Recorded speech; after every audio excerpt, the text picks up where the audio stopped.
Hi all, welcome to football arena. 2013 Neymar Junior Santos വിട്ടുകൊണ്ട് FC ബാഴ്സലോണയിൽ എത്തിയത്. ആ സമയത്ത് തന്നെ റയൽ മാഡ്രിഡ് അദ്ദേഹത്തെ സ്വന്തമാക്കാൻ വേണ്ടി ശ്രമിച്ചിരുന്നു. പക്ഷേ റയലിൻ്റെ ക്ഷണം നെയ്മർ നിരസിച്ചു. എന്നിട്ട് ബാഴ്സയിലേക്ക് പോകാൻ അദ്ദേഹം തീരുമാനിക്കുകയായിരുന്നു. ഇതുമായി ബന്ധപ്പെട്ട ചില വെളിപ്പെടുത്തലുകൾ അന്ന് നെയ്മറുടെ ഏജന്റായിരുന്ന വാഗ്നർ റിബെയ്റോ ഇപ്പോൾ നടത്തിയിട്ടുണ്ട്. അതായത് നെയ്മറെ റയൽ മാഡ്രിഡിൽ എത്തിക്കാൻ വേണ്ടി താൻ പരമാവധി ശ്രമിച്ചു എന്നാണ് വാഗ്നർ റിബെയ്റോ പറഞ്ഞിട്ടുള്ളത്. പക്ഷേ അന്ന് സംഭവിച്ച കാര്യങ്ങൾ എന്തൊക്കെയാണ് എന്നുള്ളത് അദ്ദേഹം വെളിപ്പെടുത്തിയിട്ടുണ്ട്. അദ്ദേഹത്തിൻ്റെ വാക്കുകൾ ഇങ്ങനെയാണ്: നെയ്മർ റയൽ മാഡ്രിഡിൽ എത്തണം എന്നായിരുന്നു എൻ്റെ ആഗ്രഹം. അതിനുവേണ്ടി ഞാൻ പരമാവധി ശ്രമിച്ചു, എല്ലാവരോടും ഫൈറ്റ് ചെയ്തു.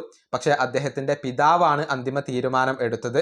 നെയ്മറെ ബാഴ്സയിലേക്ക് ക്ഷണിച്ചുകൊണ്ട് മെസ്സി, PK തുടങ്ങിയവരെല്ലാം അദ്ദേഹത്തെ വിളിച്ചിരുന്നു. അങ്ങനെ ബാഴ്സയിലേക്ക് പോകാൻ നെയ്മറുടെ ക്യാമ്പ് തീരുമാനിച്ചു. എന്നാൽ റയൽ മാഡ്രിഡ് താരങ്ങൾ ആരും തന്നെ അദ്ദേഹത്തെ ക്ഷണിച്ചുകൊണ്ട് വിളിച്ചില്ല. പ്രസിഡന്റായ പെരസ് മാത്രമാണ് എന്നെയും അദ്ദേഹത്തിൻ്റെ പിതാവിനെയും വിളിച്ചത്. ഇതാണ് നെയ്മറുടെ ഏജന്റായിരുന്ന വാഗ്നർ റിബെയ്റോ പറഞ്ഞിട്ടുള്ളത്. അതായത് ബാഴ്സയിൽ നിന്നും എല്ലാവരും ക്ഷണങ്ങളൊക്കെ നൽകിക്കൊണ്ട് നെയ്മറെ വിളിച്ചിരുന്നു.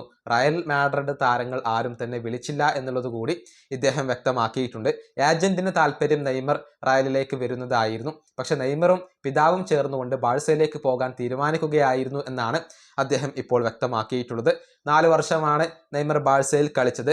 186 മത്സരങ്ങൾ കളിച്ച നെയ്മർ 105 ഗോളുകൾ നേടിയിട്ടുണ്ട്. ഒരുപാട് കിരീടങ്ങൾ ബാഴ്സക്കൊപ്പം അദ്ദേഹം സ്വന്തമാക്കുകയും ചെയ്തിട്ടുണ്ട്. പക്ഷേ പിന്നീട് അദ്ദേഹം PSG പോയി.